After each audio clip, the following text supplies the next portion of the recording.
Olá, eu sou o Fabiano Lodi, diretor teatral, professor e pesquisador na área de artes da cena. E essa é a segunda live internacional realizada pelas Oficinas Culturais do Estado de São Paulo, OIESES e Secretaria de Cultura e Economia Criativa do Governo do Estado de São Paulo, com produção da Leneus Produtora de Arte. Esse projeto dá sequência às lives realizadas em agosto e setembro de 2020, onde em agosto nós convidamos artistas de todo o Brasil para compartilharem as suas experiências de articulação em processos artísticos e educativos com a técnica dos Viewpoints.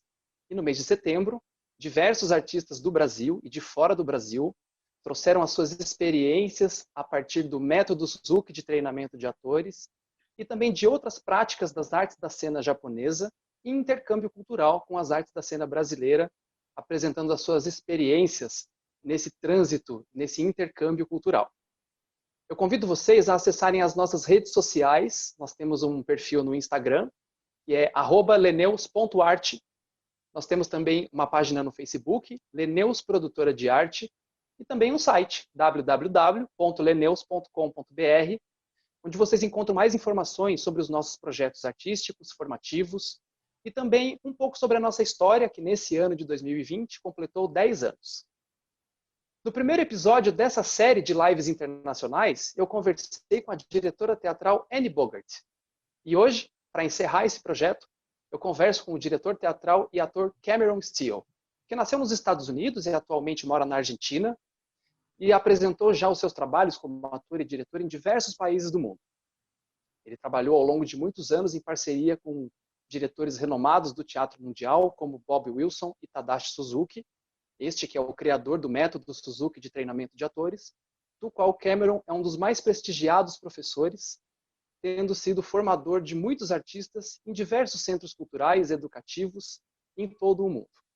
E hoje ele vai compartilhar um pouco conosco sobre a sua trajetória artística e sobre as suas experiências e seus projetos realizados atualmente em Mendoza, na Argentina. O Kameron já está aqui conosco, é um prazer recebê-lo aqui. Kameron, how is it going? Welcome. Thank you, Fabiano. Happy to be here. I'm so glad to hear from you. And I'd like to say that I truly have a great admiration for you, Kameron.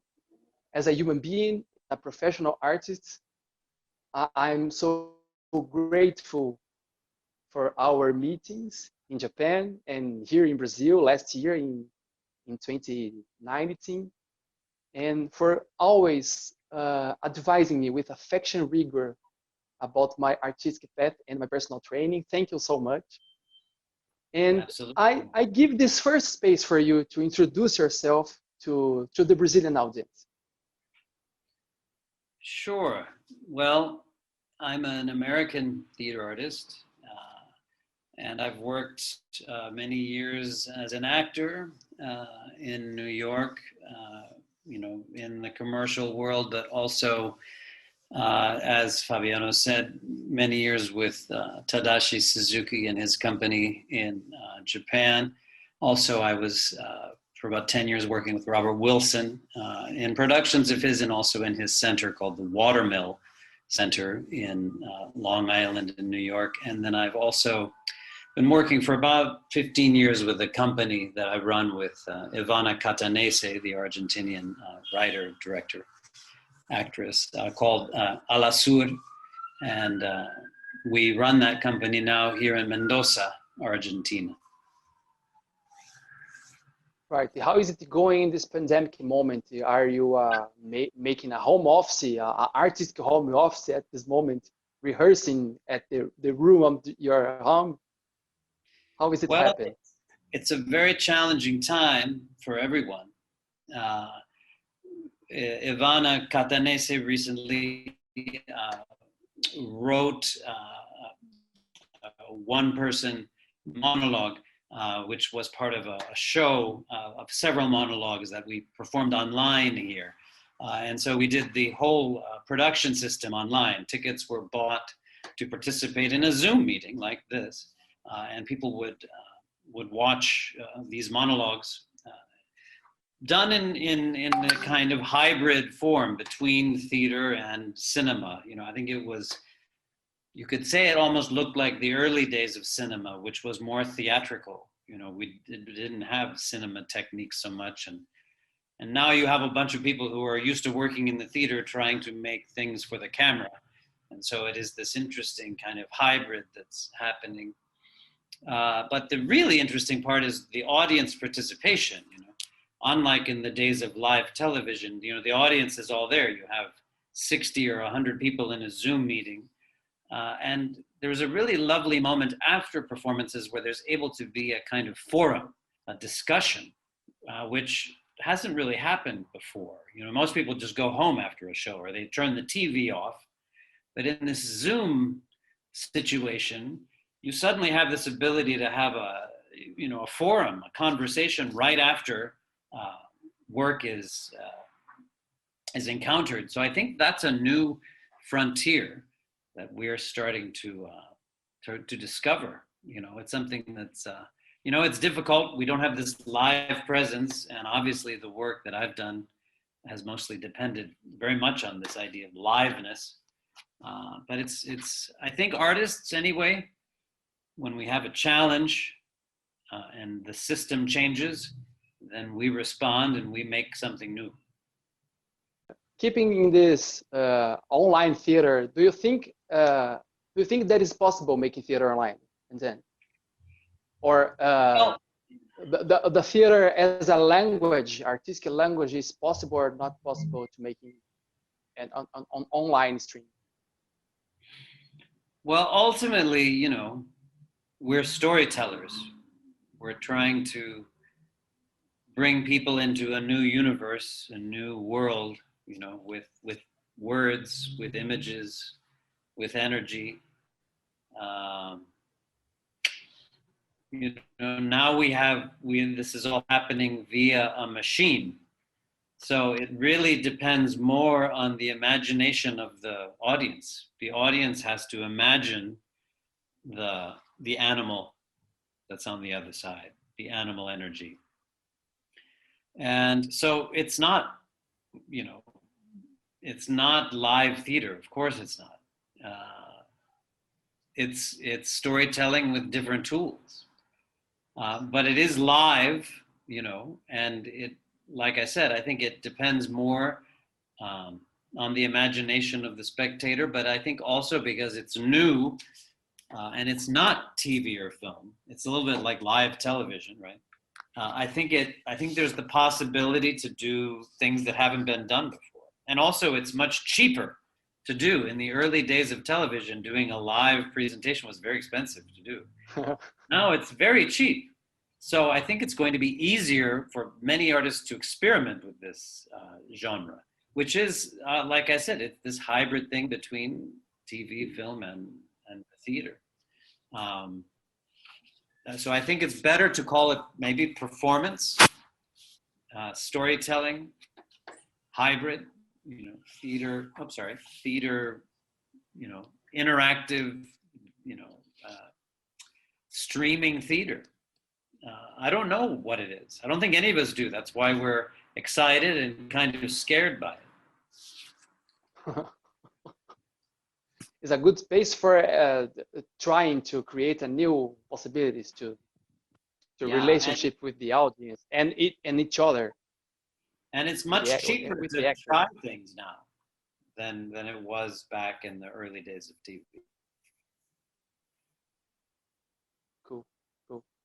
Kameron, as you said in the beginning, you worked many years in partnership with great directors, the masters of theater, like Bob Wilson and Tadashi Suzuki. And you had the opportunity of making theater in many countries, knowing different cultures and social realities. And I confess to you, I often think, well, Kameron has a wonderful life.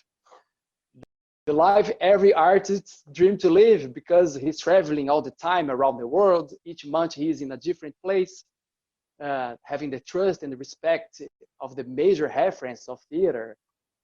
So could you say that you got there, for example, that you reached the biggest success as an artist could have? Well, thank you for saying that. I'm glad that you know my story, my journey has been interesting to you, and I think some other people too. I think somebody like me, who obviously I am white, I am male, I come from middle class United States. Already I have a lot of privilege. I am born into the world with a lot of resources. And I had parents that supported me in what I was interested in. I think if you realize this, then you are lucky, and you are able to have the kind of opportunities that I have had. I think it's very important to share those experiences, because many people do not have those opportunities. Many people do not, in many different ways. They don't have the resources, they don't get the education, they don't get those experiences because of their social place. And so I think everybody who has this level of privilege also has an obligation. You have an obligation to share what you've learned with other people and empower other people. Teach them, show them what you've learned, and then give it to them and let them go with it. And don't try to control it also. So that has been what I've tried to do. And I've also tried to really go towards the difficult choices. Somebody like me could very easily just hang out in my country and enjoy the privileges that are afforded me, but I tried very much to go towards the difficulty, go towards people that would challenge me and would take me out of that and make me work very hard. So I think, again, working hard is very important, and going toward the thing that you're scared of, going toward the thing that you don't know, going toward the other. Like I went towards Japan and towards Suzuki, or going towards a style like Robert Wilson, or, coming here to Argentina, which is not my home. And, living like this forces you always to go outside of your comfort zone, and you are always growing. And it gives you a chance to share those experiences that you've had all around the world with new people all the time. And then that teaches you too about what you've done. So that's been my philosophy going forward. And again, I try to use what I've learned and have to support and inspire the theater all around the world, and to give back, I guess. So that's my thinking on it, I guess. It's less about my work, I think, even, and more about the kind of work I can help people make, and make company, make connection, discover new things. Many people, for example, don't know anything about Togamura, for example. Right. It's the incredible headquarters of Scott in Japan, the mecca of theater. And the company members have a unique lifestyle there, exclusively dedicated to the theater and taking care of the venue. Such hard work every day, I remember that. But in terms of theater, what else happens there? And how does Scott works? And how do the members guide their professional and personal lives there? If you look at the history of work, has come out of great companies, like Antunes Philo's company, for example. This is, they were able to make what they made because they were a company, and they all committed to being in one place and working together for a focused period of time with a strong message that they wanted to, a strong question they wanted to ask, and a strong way of working. If you look at the Berliner ensemble, that was, they had a very strong message and a relationship to a space. Suzuki has that, Toga and Wilson has that in Watermill, and I think you can see that pattern many places around the world.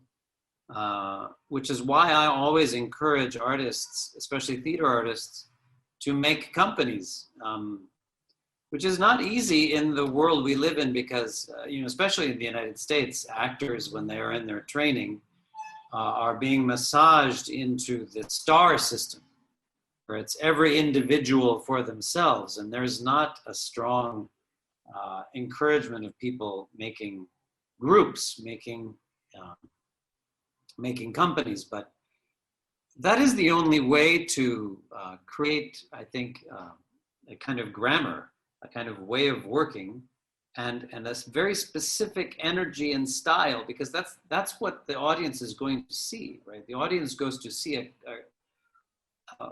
goes to share an experience that's going to lift them out of their everyday reality.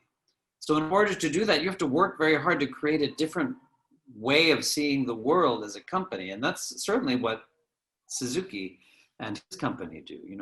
They go into this mountain village, sort of separate from the rest of the world, so that they can get a kind of objectivity on what's going on. They were able to have their theater festival this past summer in the midst of this COVID crisis because they're completely separate from everybody. But also because they're able to take very much care of each other, and they wearing masks all the time and just being very aware of taking care of the other person and of the group, which is something that has been challenging, I think, in other cultures. Certainly challenging in the United States. I think company is something there that's very difficult. I wonder if in South America and in Brazil, Argentina, there seems to be more of a sense of family and more of a sense of, being parts of communities, a bit more than in places like the States, where we're so much about the individual. So I think that's something that could be built upon. Certainly a company like Subita Teatro and that group of people is a good example of how a young company can build around a philosophy and an idea and a way of working. So I think that's the kind of thing that Scott and the way they work can inspire. And it's also just a lot of work. They work super hard. They're constantly working. They never get to the end of something. They're constantly living in the process and the question and never get to an answer. I think that's something as an artist we have to remember. Our job, our social function in society is to make people ask questions, not just ask questions, but live in the question. Everything about commerce, everything about capitalism is pushing us towards an answer, pushing us towards like, you're gonna buy this and you'll be happy. 1 + 1 is gonna equal 2. Like hamburger and Coca-Cola equals happiness. It's like, that's like the base,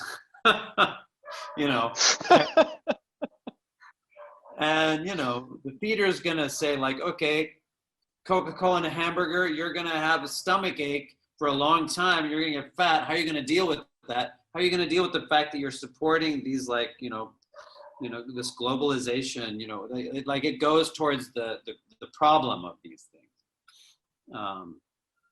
That's our job. Like take people out of the easy answer and go toward the difficult question and live there. And in order to do that, you got to change time and space for the audience. You got to put them in literally in a new vibration. And that's not easy to do. It's, especially if you're an actor who's hanging out in your everyday body all the time. You can't just expect someone to come into your everyday body and change their perception. You've got to create a body that can change a room, that can change a space. That's one of the trickiest parts about this whole virtual theater thing. It's much harder to do that with your physical presence. You still have to do that, I think, but then you have to use all this technology to help you with that as well. So I don't know if it's definitely a challenge, but those are the kinds of things you can learn from a company like Suzuki, seeing him work, Scott Company, and being part of them. And that, it was being part of that for years and years that I tried to share with people like you and Hanai Namater, with the Subita, to talk about the details of how to make that in your companies, in your groups, you know, the day-to-day, because it's in, like you picked up on, it's in the day-to-day details of how to work.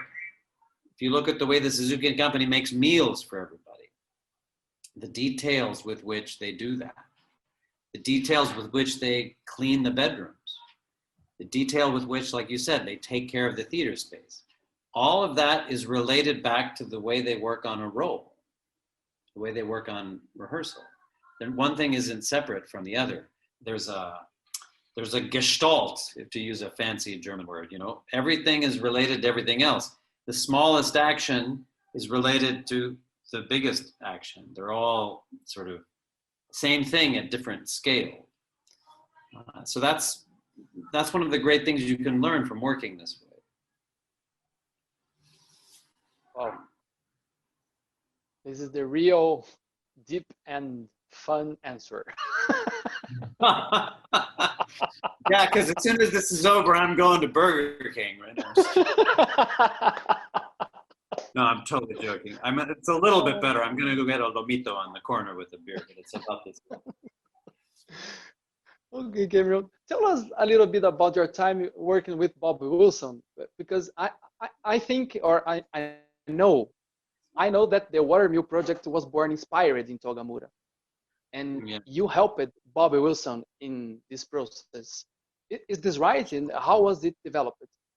Well, sure. I mean, I think Bob, he had many different sources of inspiration. You know, I certainly think his collaboration with Merce Cunningham, for example, and Black Mountain College, which was a place where Merce and John Cage and other folks were really finding a new way of educating people in the art, you know,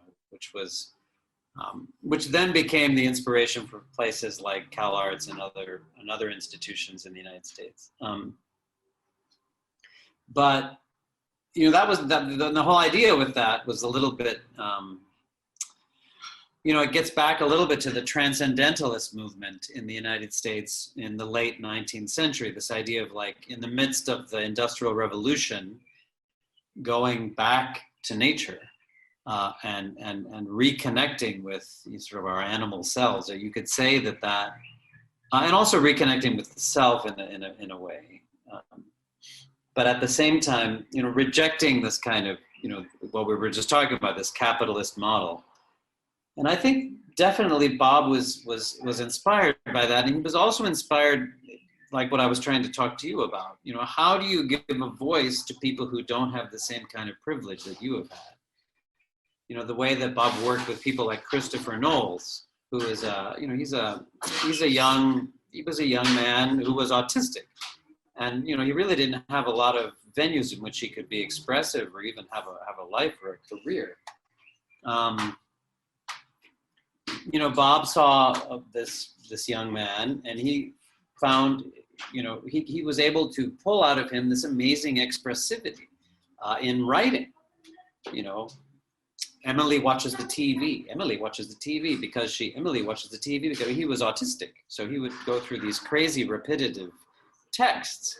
But because he was given license and encouraged by Bob, he was able to blossom in this fantastic way. And so I think part of Bob's genius,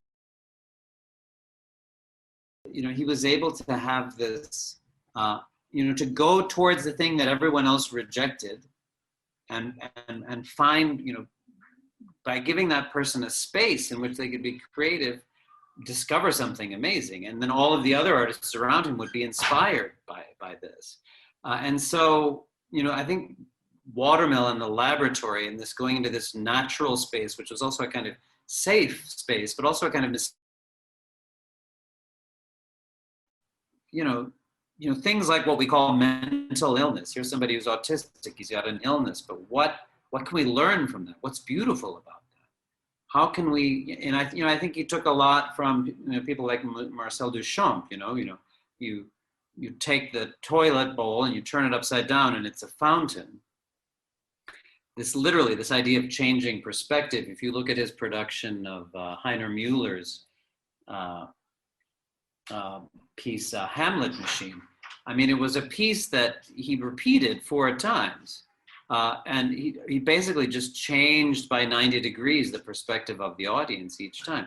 And in fact, interestingly enough, he did a video version of it, kind of like what we're doing in the theater now. And that action, that simple action of just changing the perspective, completely exploded the experience of the audience, even though they were watching almost the same thing. And so he, through very clean and clear lines of investigation and going towards the kinds of things that other people would reject, he was constantly discovering things. And so I was certainly inspired by that genius, and I connected to his this idea of returning to nature in the way that Suzuki did. And he was a person that created, again, this amazing community. Suzuki has his company, and that's the community. But there's also the community of artists that have studied with him, and you're one of those. Hanaina is one of those. And so there's this amazing global community of artists that have studied with Suzuki. There's also this amazing global community of artists that have studied with Bob and have learned from him this way of being able to see the other side of things, or to flip, again, this idea of going towards the difficult, going towards a different way of perceiving things. And so he was fantastic in that regard. And also his ability to sense energy in space and understand silence. He was somebody who, I think one big thing that links Suzuki and Bob a lot is this idea of the ma. And ma is something that comes from Japanese traditional arts. It's this idea of, most what we call Western music or Western, dance.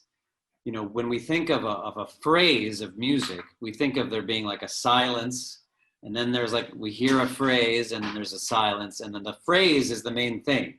The silence kind of bookends that. Same with movement. You have stillness, and then you move around, and that's the main focus, and then there's stillness at the end of it, and it's the stillness that's framing it, or the silence that's framing the main event, the content. In Japanese traditional art, it's the reverse. The sound exists to frame this silence. So you have a phrase,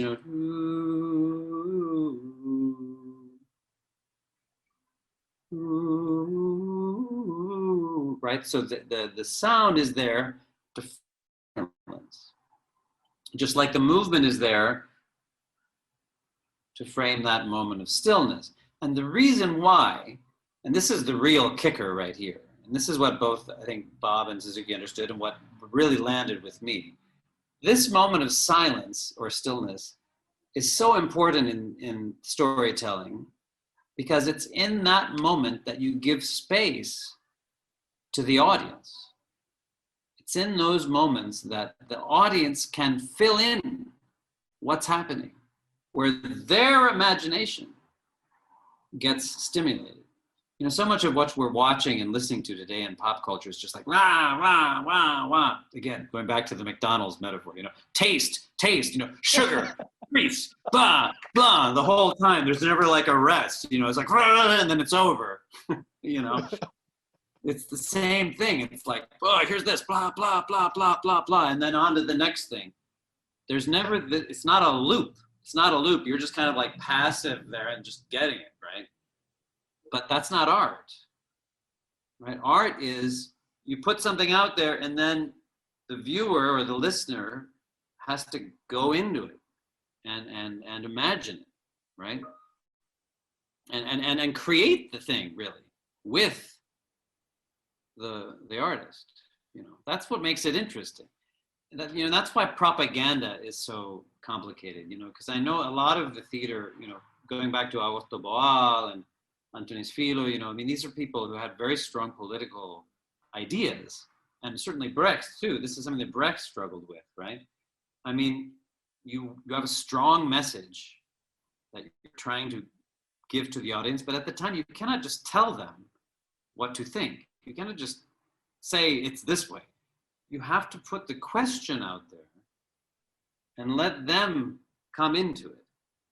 So all of this goes back to this idea of the ma, and that's something I think Bob really understood in many different ways, in his aesthetic sense too. And so that's something that really, I didn't understand that was working in here. I was learning that when I was with Suzuki, but then when I made work and acted with Bob, and then he's also the one who really encouraged me to start directing too. That's when it really landed on me, this connection between, something that we pull from Japanese traditional theater, but I think it's essential in all storytelling. This idea of giving space to the other.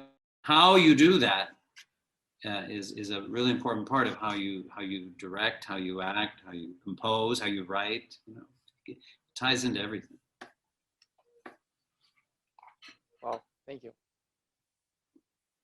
So Kameron, now I'd like to make a question about education, because you had both the opportunity to live a real master-disciple relationship with Tadashi Suzuki, and to study in a formal school at university.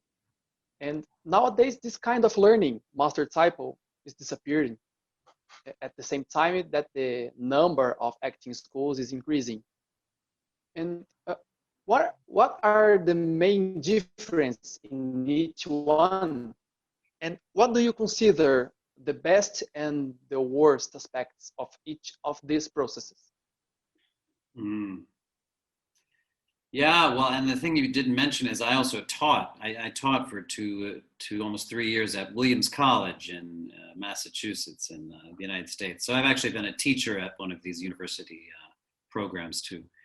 So I've seen the whole spectrum, I guess. It's a complicated question, and it's something that it's easy to make generalizations about. It's funny because in Japan, for example, there aren't really theater schools. I mean, it's basically it's a system of apprenticeship. You get trained, you join a company. And it's not just Suzuki's not the only one who works this way. Any theater company works this way. Even the TV shows and the what we would consider more commercial entertainment works this way. You enter into an office, you join a talent agency, and you get your training in that talent agency. You join a theater company, you get trained in that theater company, and that's where you get your education. It's directly connected to the job of to the marketplace, basically. I mean, for lack of a better word, you're directly connected with the professional ambient. Whether that's an experimental theater company that's living off of government subsidies, or you're in a commercial agency and they're going to put you on all these variety programs. It's basically the apprentice system, and I actually think that's a good system, because it gives you a very clear idea quickly whether you can make a living at this or not, whether you can actually not just make a living, not just money-wise, but also whether whether the people that are doing it think you have the talent.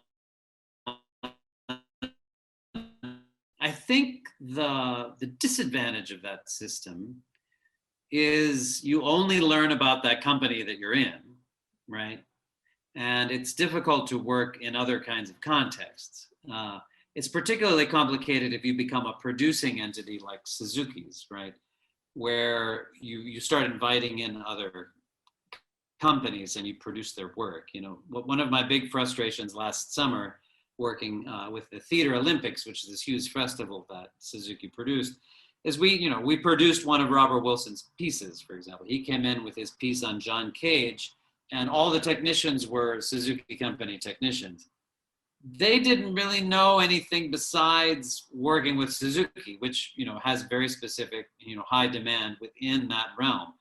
But Bob came in, and they didn't have the skill set necessary to deal with his work. And so suddenly they looked very amateurish, because they weren't used to working beyond this one narrow, deep but very narrow way of working, which is Suzuki world. They weren't prepared for dealing with somebody on Suzuki's level that has a different set of requirements in the way that a professional operating house, which is more commercial and more, the people that work in that kind of venue have a more broad education, maybe not as deep as what Suzuki's doing, but they're able to handle a wider range of work. And so I think that's the risk in this apprentice system, is you only get one very deep but very kind of narrow look at things. And then I think the other issue is, maybe you don't understand the context in which you're making work as well. You don't study theory as much. You don't study other kinds of theater as much. You don't study criticism as much. You're in that company, you're learning that company's way. It's all practice and not, or I should say it's theory. It's weak on theory and heavy on practice, if that makes sense. And very heavy on the connection to the professional, the stakes of professional work, but also the limitations of what that is. You're not going to take the same kind of risks that you would in maybe a university setting. The beautiful thing about a university setting is you're not under the same kind of rigor and requirements that a real company existing out in the world is. You have to, you have the opportunity, I should say, to study a wide range of things. And so that's the beautiful thing about studying in a school. I went to Cal Arts for my master's degree, and there I was able to, study things that I wouldn't necessarily have to do. I had to study puppetry, which I'm not, I don't know a lot about puppetry, but I had to put on puppet shows. I had to do all kinds of things that I wouldn't have had to have done if I had only been working in Suzuki's company or in Bob Wilson's company. So I think that wide range of work that being in a university forces you to do, and the theory that it forces you to do, and forcing you to work with that artists. That's the other thing that happened in Cal Arts. I had to work with people that I wouldn't necessarily have chosen to work with in the real world, but it forced me to kind of compromise and see different points of view. And that was really helpful. And this is probably the most important part about working in a university, you have more freedom of expression. You can take bigger risks because you're not worried about, not selling tickets or what the government's going to say. You can, well, I don't know, at Chinese universities, it might not be that much that way, but you have more artistic freedom, and so you can take more risk. And I think taking risk is an important part in your artistic training. So anyway, I think that those are kind of the parameters. I know that was kind of a long explanation, but that's rather how I've seen it. And I've been lucky, again, I've been able to be in sort of both worlds and see the differences. I think, so to sum up, I think, in the university system, I think the universities need to do a little bit more to prepare people for the professional world, a little bit more practice, maybe a little less theory, and more connection to actually making work and real companies that are out there working, or whatever it is, other kinds of entertainment channels. I think that has to happen. And I think that is part of the challenge of having so many programs. I think maybe we don't need, I think in the United States, for example, there are way too many theater programs. I think, and that's part of the problem of not having the government sort of like not having, we don't have a Ministry of Culture in the United States, if you can imagine such a thing. So there's no one sort of directing the overall pedagogy of arts in the country. And that those people that go there, you would know, okay, I got into school, I'd have more of a chance of getting a career. There'd be more connection between the professional world and institutions. I think there are so many now that it's hard for each institution to have a connection to a professional organization. So that's, I think that's part of the problem of having so many professional schools in the theater. Yeah. On the other hand, I think the whole system like that exists in Japan of like going and becoming part of a company. I think it's it would be good if, you know, companies took more responsibility in educating their young members into like everything that's going on. That I think is a harder thing to accomplish, because, you know, those companies have their vision, and it's, but to be fair to Suzuki though, and to Bob, they do a lot to get exposure to other works, you know. And they've done you know, Bob and Suzuki both have worked hard to create environments where artists can be influenced by each other. And the Toga Festival is great because artists see each other's work and they can talk to them about it, even if they don't like it. You know, there's this great opportunity to have exchange. You know, most theater festivals, if you go to Edinburgh or you go to Avignon or you go to, you know, the ACT Festival in Shanghai or any of these, or the festival in Buenos Aires here, the FIBA, you know, you go, you present your show, it's very hard to see the other work, you know. The Kunsten Festival in Brussels did a really nice job because they you know, even though they had a lot of showings, then they sort of staggered the performances, and also they have a great tradition of a festival center that all the artists gather at after the shows in Brussels. And so it was similar to Toga in that way, that there would be a place where artists could congregate afterwards and share ideas and talk and connect. Those kinds of spaces of dialogue are really important as well in the education of people, and in the company way of training people. I think that's a good way to go. So it's a complicated question, and I think universities in general are too cut off from the real, you know, world of presenting work for a public, you know, in the marketplace. I think there needs to be more of that, and maybe a little less theorizing and more practice. Well, thank you for the reflections. I like so much to hear from you, Kameron. Thank you. Thank you so much. I'm sorry, I just going on. I just have too much information in my head. I probably should pull the brakes a little bit. Yeah, unfortunately, our time is arriving to an end. But tell us a little bit about your company, ALASUR. You live in Argentina, in the city of Mendoza, yeah, the city of wines, right?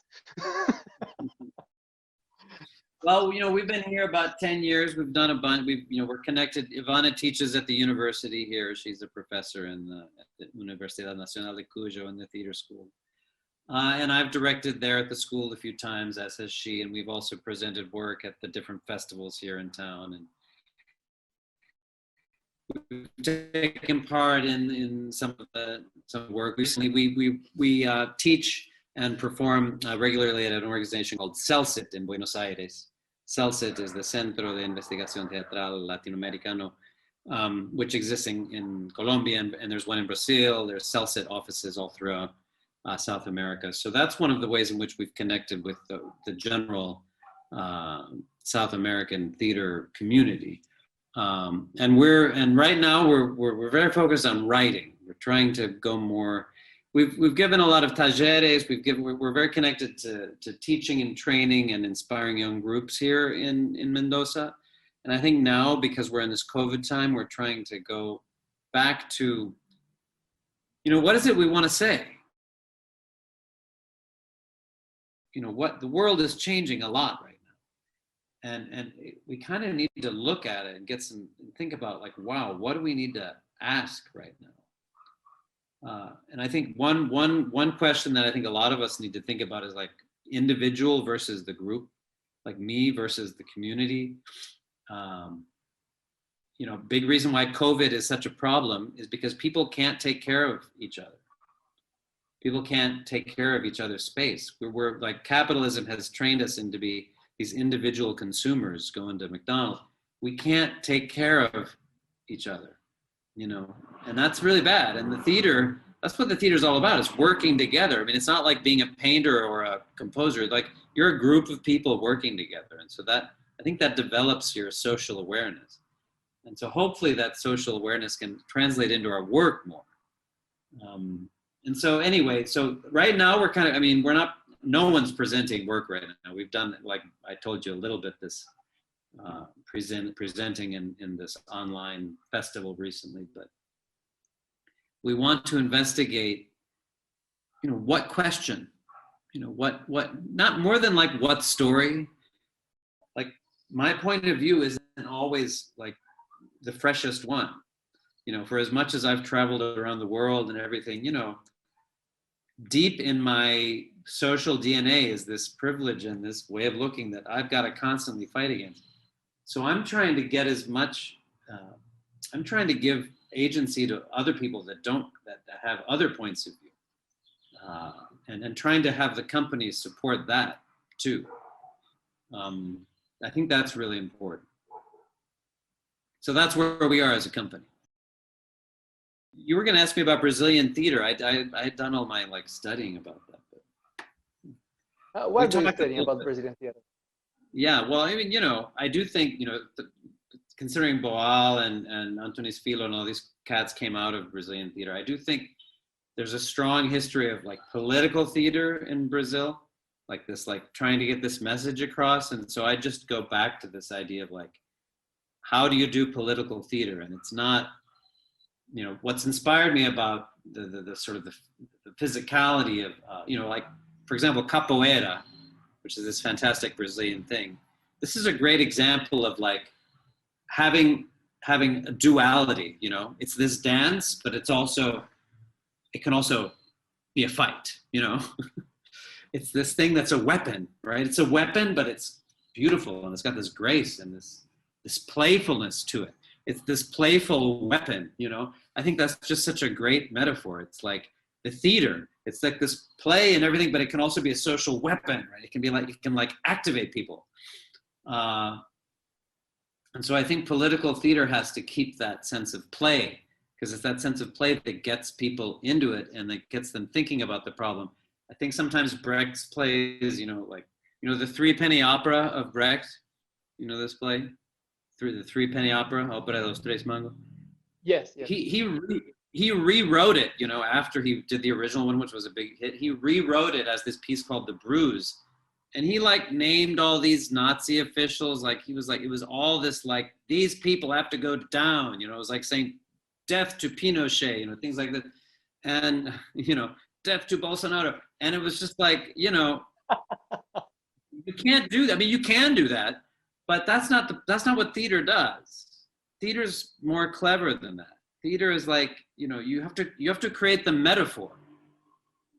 That's what we work in. We work in metaphors. So you create the metaphor and you let the people make those conclusions. But if you start to make the conclusions for the people, then you're just as much a fascist as all these other people we've been talking about. It's just you're a leftist fascist instead of a rightist fascist. So I would just say be really careful about that as you continue Brazil in your strong political theater tradition. Don't tell the people what to think. Give them the give them the space to and keep that sense of play. I love that sense of play that is in Brazilian theater. That you had it when you came and we had that sing along in Toga and you were leading us in that great moment with everyone. We could all feel that energy from you, and I think that's something that, for whatever reason, is in the blood, is in the DNA of the Brazilian theater, and dealing with you have, like the United States, you have this complicated racial tension history, and you can use that to fuel, that history is still there. It didn't go away. It's we got favelas, not the big problem. And so, and then you have movies made like Ciudad de Dios, and whose perspective is that movie from, right? So you have to interrogate those things, interrogate the white male gaze on your country, and get different gazes, get different points of view on what's going on. That's super important. Yeah. So, and that's why I think Janaína's place is really important, like that Subida Teatro. I think that's a place where some really interesting questions can be asked, alternative questions. Yes. A lot of examples of theater companies in Brazil that make it interesting work. investigation. And it's inspiring to see how they love each other, how the company works together, you know? Yes, yes. Cool. I'd love to hear from you, Cameron. Thank you so much for your time. Unfortunately, our conversation is arriving to an end. And I'm so thankful for your time, for your available, and for your friendship, for this conversation. Thank you. Thank you so much. I'm grateful to have this time with you too, Fabiano. I hope it's useful for you to cut as much as you want. Yes. Cut it all. It can be 2 minutes. That's fine. It can just be about. It can be. It can be an advertisement for Burger King and McDonald's. It's so fun, Cameron. E essa foi a nossa conversa com o diretor teatral e ator Kameron Steele. Eu agradeço pela presença online de todas e todos vocês e espero que a gente possa se encontrar em outras oportunidades em breve. Um grande abraço e até lá!